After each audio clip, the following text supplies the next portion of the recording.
30 سال بہت لمبا عرصہ ہوتا ہے۔ انسان کی پوری زندگی بدل جاتی ہے، چہرے بدل جاتے ہیں، شہر بدل جاتے ہیں، رشتوں کی حقیقت بدل جاتی ہے، مگر کچھ یادیں ایسی ہوتی ہیں جو وقت کے سب طوفان سہ کر بھی دل کے کسی کونے میں ویسے ہی زندہ رہتی ہیں جیسے کل کی بات ہو۔ ندیم بھی یہی سوچتا ہوا آسٹریلیا سے پاکستان آنے والی فلائٹ کی کھڑکی کے پاس بیٹھا نیچے پھیلے بادلوں کو دیکھ رہا تھا۔ اس کے بادلوں میں سفیدی اتر چکی تھی، چہرے پر عمر کی تھکن صاف نظر آتی تھی، مگر آنکھوں میں آج بھی اپنے گاؤں کی مٹی کے لیے وہی محبت تھی جو 30 سال پہلے تھی۔ ندیم جب پاکستان چھوڑ کر گیا تھا تب وہ صرف 25 سال کا تھا۔ اس کے والد کا انتقال ہو چکا تھا اور گھر کی ساری ذمہ داری اس کے کندھوں پر آ گئی تھی۔ 2 چھوٹی بہنیں تھیں اور ایک بیمار ماں۔ گاؤں میں چند ایکڑ زمین تھی مگر اس سے گزارا مشکل تھا۔ ندیم نے بہت کوشش کی مگر حالات بہتر نہ ہوئے۔ آخر ایک رشتہ دار کے ذریعے اسے آسٹریلیا میں مزدوری کا ویزا مل گیا۔ وہ دل پر پتھر رکھ کر ماں اور بہنوں کو چھوڑ کر چلا گیا۔ شروع کے سال اس پر بہت بھاری گزرے۔ دن رات محنت کرتا، کبھی فیکٹری میں کام کرتا، کبھی ہوٹل میں برتن دھوتا۔ کئی راتیں ایسی گزری جب وہ تھکن سے ٹوٹ جاتا، مگر پھر ماں کا چہرہ اور بہنوں کی ضرورتیں یاد آتی تو دوبارہ کھڑا ہو جاتا۔ اس نے اپنی جوانی صرف پیسے کمانے میں گزار دی تھی۔ بہنوں کی شادیاں کی، ماں کا علاج کروایا، گھر کی مرمت کروائی اور گاؤں کی زمین بھی سنبھالنے کے لیے اپنے بہنوئی سلیم کے حوالے کر دی۔ سلیم شروع میں بہت وفادار بندہ تھا۔ ہر مہینے فون کر کے کہتا، بھائی آپ فکر نہ کریں، زمین میری اپنی زمین کی طرح ہے، میں سب سنبھالوں گا۔ ندیم بھی اس پر اعتبار کرتا رہا۔ اسے لگتا تھا بہنوئی ہی تو ہے، اپنا خون نہ سہی مگر اپنا ہی آدمی ہے۔ وقت گزرتا گیا، ماں بھی دنیا سے چلی گئی، بہنیں اپنے گھروں میں مصروف ہو گئیں۔ ندیم نے آسٹریلیا میں ایک چھوٹا سا گھر لے لیا مگر شادی نہ کر سکا۔ کبھی وقت نہ ملا، کبھی دل نہ مانا۔ اس کے اندر کہیں نہ کہیں اپنے وطن واپس لوٹنے کی خواہش ہمیشہ زندہ رہی۔ پھر ایک دن اسے احساس ہوا کہ اب وہ تھک چکا ہے، عمر ڈھل رہی ہے، ساری زندگی دوسروں کے لیے کماتا رہا مگر اب باقی زندگی اپنے وطن میں گزارنی ہے۔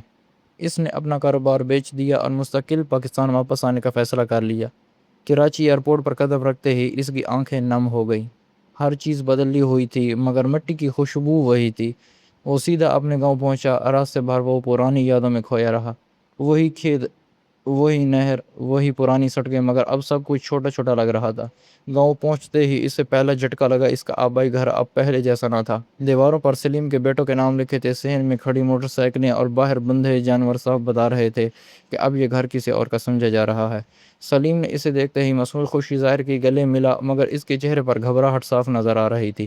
ارے بھائی، آپ نے تو اچانک آ کر حیران کر دیا۔ ندیم خاموشی سے اسے دیکھتا رہا۔ اس نے محسوس کیا کہ سلیم کی آنکھوں میں پہلے جیسی محبت نہیں تھی۔ رات کھانے پر سلیم بار بار ادھر ادھر کی باتیں کرتا رہا مگر ندیم کی نظریں اس کے چہرے پر جمی رہیں۔ آخر اس نے سیدھا سوال کر دیا، زمین کے کاغذات کہاں ہیں؟ سلیم کے ہاتھ رک گئے، چند لمحے خاموشی چھا گئی۔ وہ بس میرے پاس ہی ہیں بھائی، آپ فکر کیوں کرتے ہیں؟ ندیم نے دھیرے سے کہا، مجھے کل دیکھنے ہیں۔ سلیم نے زبردستی مسکراہٹ دی مگر اس کے ماتھے پر پسینہ آ گیا۔ اگلے دن ندیم نے گاؤں کے پرانے نمبردار سے ملاقات کی تو اس کے پاؤں تلے زمین نکل گئی۔ اسے پتہ چلا کہ سلیم نے کئی سال پہلے جعلی کاغذات بنوا کر پوری زمین اپنے نام کروا لی تھی۔ گاؤں والے سب جانتے تھے مگر کسی نے ندیم کو خبر نہ کی۔ ندیم دیر تک خاموش بیٹھا رہا۔ اسے یوں لگا جیسے کسی نے اس کی 30 سال کی محنت اس کے سینے سے نوچ لی ہے۔ وہ زمین صرف مٹی نہ تھی، وہ اس کے باپ کی نشانی تھی، اس کی ماں کی دعائیں تھیں، اس کا بچپن تھا۔ اس رات وہ سو نہ سکا، بار بار اسے سلیم کی باتیں یاد آتیں۔ وہ چھوٹا اعتماد، وہ چھوٹی وفاداری، سب فریب تھا۔ سب اس نے سلیم سے بات کی تو سلیم صاف مکر گیا، بھائی زمین اب قانونی طور پر میری ہے، آپ تو 30 سال باہر رہے، ہم نے سنبھالی ہے سب کچھ۔ ندیم نے حیرت سے اسے دیکھا۔ یہی آدمی کبھی اس سے بڑا بھائی کہہ کر عزت دیتا تھا، میں نے تم پر بھروسہ کیا تھا سلیم۔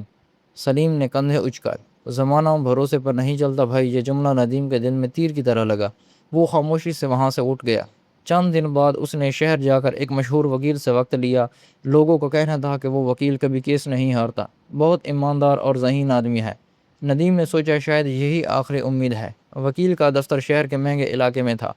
ندیم سادہ کپڑوں میں وہاں بیٹھا خود کو اجنبی محسوس کر رہا تھا۔ کچھ دیر بعد ایک لڑکی نے آ کر کہا، سر آپ کو بلا رہے ہیں۔ ندیم دھیرے دھیرے چلتا ہوا اندر داخل ہوا۔ کمرے کے اندر ایک بڑی میز کے پیچھے ایک نوجوان وکیل بیٹھا فائل دیکھ رہا تھا۔ اس نے جیسے ہی سر اٹھایا ندیم کے قدم وہیں رک گئے۔ اس کی سانس جیسے تھم گئی۔ یہ چہرہ وہ کبھی بھول نہیں سکتا تھا۔ یہ وہی 10 سال بچہ تھا جو برسوں پہلے گاؤں کی مسجد کے باہر ننگے پاؤں بیٹھا روتا تھا۔ وہی بچہ جسے لوگ حقارت سے دیکھتے تھے، وہی بچہ جسے ایک دن ندیم نے اپنے ساتھ بٹھا کر کھانا کھلایا تھا اور پھر اپنی جیب سے پیسے دے کر اسکول میں داخل کروایا تھا۔ نوجوان وکیل بھی حیرت سے کھڑا ہو گیا، اس کی آنکھیں پھیل گئیں۔ ندیم بھائی آپ؟ کمرے میں چند لمحوں کے لیے مکمل خاموشی چھا گئی۔ ندیم کی آنکھوں کے سامنے اچانک 30 سال پرانا منظر گھوم گیا۔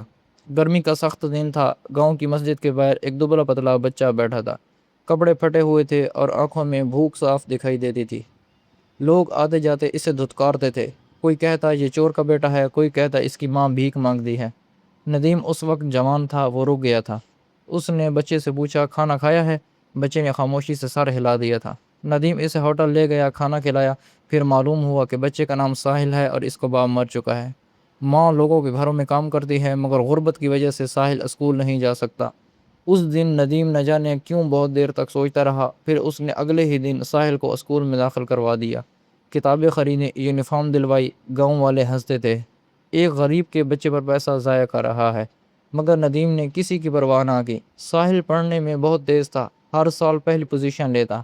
ندیم جب آسٹریلیا جانے لگا تو ساحل بہت رویا تھا، بھائی آپ چلے جائیں گے تو میرا کیا ہوگا؟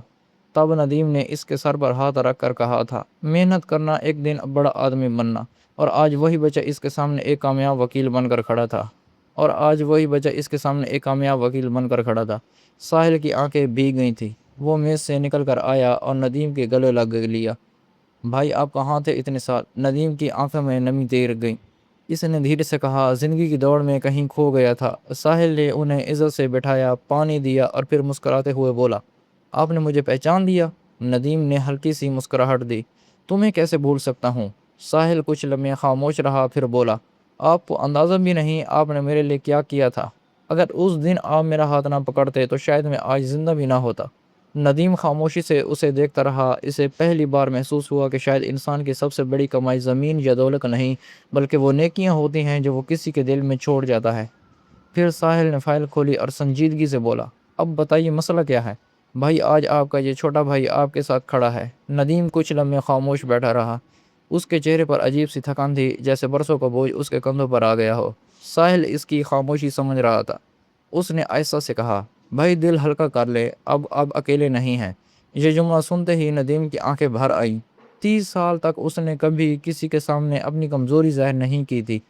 آسٹریلیا میں وہ سردراتوں میں بھی پتھر کی طرح مضبوط رہا تھا۔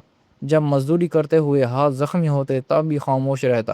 جب تہواروں پر اکیلے کمرے میں بیٹھ کر ماں کو یاد کر کے روتا تب بھی کسی کو خبر نہ ہونے دیتا۔ مگر آج اس کے اندر جمع سب درد جیسے باہر آنے لگا۔ اس نے دھیرے دھیرے ساری بات بتانا شروع کی۔ ساحل خاموشی سے سنتا رہا مگر اس کی آنکھوں میں غصہ بڑھتا جا رہا تھا۔ بھائی آپ نے کبھی کاغذات چیک نہیں کیا؟ ندیم نے تلخ ہنسی، مجھے اپنے لوگوں پر شک کرنا نہیں آیا۔ ساحل نے فائل بند کی اور کرسی سے ٹیک لگا کر بولا، یہی اچھے لوگوں کا سب سے بڑا نقصان ہوتا ہے، وہ خود جیسے ہوتے ہیں دوسروں کو بھی ویسا ہی سمجھ لیتے ہیں۔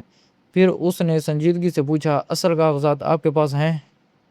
ندیم نے سر ہلایا، کچھ پرانے کاغذات میرے پاس آسٹریلیا میں تھے، میں ساتھ لے آیا ہوں۔ ساحل کی آنکھوں میں چمک آ گئی، بس پھر فکر نہ کریں، اگر اصل ریکارڈ آپ کے پاس ہے تو میں یہ کیس لڑوں گا۔ ندیم نے حیرت سے اسے دیکھا، مگر سلیم نے بہت تعلقات بنا لیے ہیں، گاؤں میں سب اس کے ساتھ ہیں۔ ساحل ہلکا سا مسکرایا، قانون تعلقات سے بڑا ہوتا ہے، بس سچ کے ساتھ صبر چاہیے۔ پھر اس نے انٹرکام پر بات کی اور اپنے اسسٹنٹ کو بلا کر کہا، کل سے اس کیس کی مکمل تیاری شروع کرو۔ ندیم اسے دیکھتا رہا، اسے یقین نہیں آ رہا تھا کہ وہی بھوکا ننگا بچہ آج اتنے اعتماد سے بات کر رہا ہے۔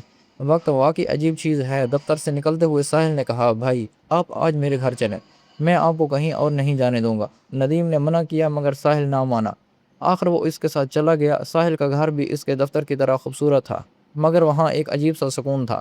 اندر داخل ہوتے ہی ایک بزرگ عورت دوپٹہ سنبھالتی ہوئی باہر آئیں۔ ندیم انہیں دیکھ کر چونک گیا، یہ ساحل کی ماں تھی، وہی کمزور عورت جو کبھی لوگوں کے گھروں میں برتن دھوتی تھی۔ آج اس کے چہرے پر عزت اور سکون تھا۔ ساحل نے خوشی سے کہا، امی دیکھیں کون آیا ہے۔ عورت نے جیسے ہی ندیم کو دیکھا اس کی آنکھیں بھر آئیں، وہ آگے بڑھی اور کانپتے ہاتھوں سے ندیم کا چہرہ چھوا۔ بیٹا تم؟ ندیم احترام سے جھک گیا۔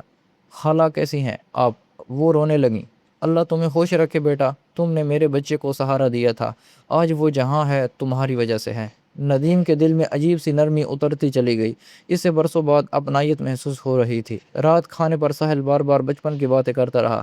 وہ بتاتا کیسے ندیم نے اسے پہلی بار نئے جوتے خرید کر دیے تھے، کیسے اسکول کے بچے اسے غریب کہہ کر چھیڑتے تھے، مگر ندیم ہمیشہ اس کے ساتھ کھڑا ہوتا تھا۔ ندیم خاموشی سے سنتا رہا، پھر اچانک ساحل سنجیدہ ہو گیا۔ بھائی ایک بات پوچھوں؟ ہاں پوچھو۔ آپ نے شادی کیوں نہیں کی؟ ندیم چند لمحے خاموش رہا، پھر دھیرے سے بولا، شاید وقت ہی نہیں ملا۔ پہلے ماں کی فکر، پھر بہنوں کی ذمہ داری، پھر زندگی بس گزرتی گئی۔ ساحل نے محسوس کیا کہ اس جواب کے پیچھے بہت سا تنہائی بھرا درد ہے۔ اگلے دن کی اس کی تیاری شروع ہو گئی۔ ساحل نے زمین کے ریکارڈ نکلوائے، پرانے کاغذات چیک کیے۔ کچھ ہی دنوں میں اسے اندازہ ہو گیا کہ سلیم نے واقعی جیل سازی کی ہے۔ جب سلیم کو خبر ملی کہ ندیم نے شہر کے مشہور وکیل کو کر لیا ہے تو اس کے ہوش اڑ گئے۔ وہ فوراً شہر پہنچا۔ وہ سیدھا ساحل کے دفتر آیا۔ اندر داخل ہوتے ہی اس نے مصنوعی مسکراہٹ کے ساتھ کہا، وکیل صاحب آپ شاید حقیقت نہیں جانتے، یہ خاندانی معاملہ ہے۔ ساحل نے سرد نظروں سے اسے دیکھا۔ حقیقت عدالت میں سامنے آ جائے گی۔ سلیم کرسی کھینچ کر بیٹھ گیا۔ دیکھیں ہم آپس میں معاملہ حل کر سکتے ہیں۔ ساحل خاموش رہا۔ سلیم تھوڑا قریب جھکا، آپ جتنی فیس کہیں گے دے دوں گا، بس کیس چھوڑ دیں۔ ساحل کی آنکھوں میں نفرت ابھر آئی۔ اس نے سخت لہجے میں کہا، دروازہ وہاں ہے، عزت سے نکل جائیں۔ سلیم چونک گیا۔ اس نے شاید کبھی کسی وکیل سے ایسی بات نہ سنی تھی۔ آپ جانتے نہیں میں کون ہوں؟ ساحل نے میز پر ہاتھ رکھا، اور آپ شاید یہ نہیں جانتے کہ میں کون ہوں۔ میں اس آدمی کا قرض کبھی نہیں اتار سکتا جس نے مجھے سڑک سے اٹھا کر انسان بنایا۔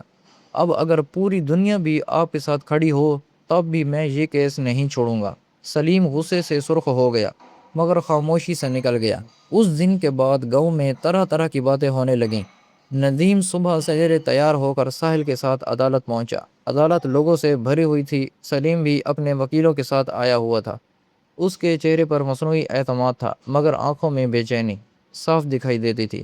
کارروائی شروع ہوئی۔ سلیم کے وکیل نے بڑی بڑی باتیں کیں۔ کہا کہ ندیم نے 30 سال پہلے زمین خود سلیم کے حوالے کر دی تھی، وہ کبھی واپس آنا ہی نہیں چاہتا تھا۔ سلیم نے زمین سنبھالی، اس پر خرچ کیا، اس لیے اب وہی اصل مالک ہے۔ ندیم خاموش بیٹھا سنتا رہا، ہر لفظ اس کے دل پر چوٹ کی طرح لگ رہا تھا۔ پھر ساحل کھڑا ہوا، پورا کمرہ خاموش ہو گیا۔ اس نے نہایت سکون سے اصل کاغذات عدالت میں پیش کیے، پرانے دستخط نئے جعلی دستخطوں سے ملائے۔ پھر اس نے سرکاری ریکارڈ میں تبدیلی کی تاریخ دکھائی جو اس وقت کی تھی جب ندیم آسٹریلیا میں تھا۔ جج غور سے سب دیکھتا رہا۔ پھر ساحل نے ایک جملہ کہا جس نے پورا ماحول بدل دیا، جناب یہ صرف زمین کا معاملہ نہیں، یہ ایک ایسے شخص کے اعتماد کا قتل ہے۔ پیشی ختم ہوئی تو جج نے مزید ریکارڈ طلب کر لیا۔ باہر نکلتے ہوئے سلیم نے غصے سے ندیم کو دیکھا، تم نے بہت بڑی غلطی کی ہے۔ ندیم نے پہلی بار مضبوط لہجے میں جواب دیا، غلطی میں نے 30 سال پہلے کی تھی جب تم پر بھروسہ کیا تھا۔ ساحل نے عدالت کے سامنے وہ جیلی پاور آف اٹارنی پیش کی جس پر ندیم کے جیلی دستخط تھے۔ پھر اس نے سرکاری افسر کو بطور گواہ بلایا جس نے اعتراف کیا کہ ریکارڈ میں تبدیلی رشوت لے کر کی گئی تھی۔ پورا کمرہ خاموش ہو گیا۔ سلیم کے چہرے کا رنگ اڑ گیا۔ پھر ساحل نے ایک اور ثبوت پیش کیا۔ آسٹریلیا کے امیگریشن ریکارڈ کے مطابق جس دن پاور آف اٹارنی پر دستخط دکھائے گئے تھے اس دن ندیم پاکستان میں نہیں تھا۔ جج نے سخت نظروں سے سلیم کو دیکھا، کیا آپ کچھ کہنا چاہتے ہیں؟ سلیم کے وکیل خاموش ہو گئے۔ ان کے پاس اب کوئی جواب نہیں تھا۔ کمرے میں بیٹھے لوگ ایک دوسرے کو دیکھنے لگے۔ پہلی بار سب کو یقین ہو گیا کہ سلیم واقعی دھوکے باز نکلا ہے۔ اچانک سلیم کھڑا ہو گیا، اس کے ہاتھ کانپ رہے تھے۔ میں نے یہ سب اپنے بچوں کے لیے کیا تھا۔ جج نے سخت لہجے میں کہا، قانون چوری کی اجازت نہیں دیتا چاہے وجہ کوئی بھی ہو۔ سلیم کی نظریں جھک گئیں۔ ندیم خاموش بیٹھا اسے دیکھ رہا تھا۔ اس کے دل میں غصہ تھا مگر ساتھ ہی عجیب سا دکھ بھی۔ آخر یہ وہی آدمی تھا جسے اس نے کبھی بھائی کہا تھا۔ چند لمحوں بعد جج نے فیصلہ سنا دیا، تمام زمین اور جائیداد قانونی طور پر ندیم کی ملکیت قرار دی جاتی ہے۔ جعلی کاغذات بنانے اور سرکاری ریکارڈ میں رد و بدل کرنے کے جرم میں مزید کارروائی بھی ہوگی۔ کمرہ شور سے بھر گیا۔ ندیم کی آنکھیں بند ہو گئیں۔ اس نے گہرا سانس لیا۔ اسے یوں لگا جیسے 30 سال کا بوجھ اچانک اس کے سینے سے اتر گیا ہو۔ ساحل نے مسکرا کر اس کی طرف دیکھا، میں نے کہا تھا نا بھائی، سچ ہارتا نہیں۔ ندیم کی آنکھوں سے آنسو بہہ نکلے۔ وہ کچھ بول نہ سکا۔ عدالت باہر نکلتے ہی صحافیوں اور لوگوں نے ساحل کو گھیر لیا۔ سب اس کامیاب کیس کے بارے میں پوچھ رہے تھے، مگر ساحل نے صرف ایک بات کہی، آج انصاف نہیں ایک نیکی جیتی ہے۔ 30 سال پہلے ایک آدمی نے ایک غریب بچے پر رحم کیا تھا، آج اللہ نے اسی نیکی کو اس کے لیے سہارا بنا دیا۔ یہ سن کر ندیم کا سر جھک گیا۔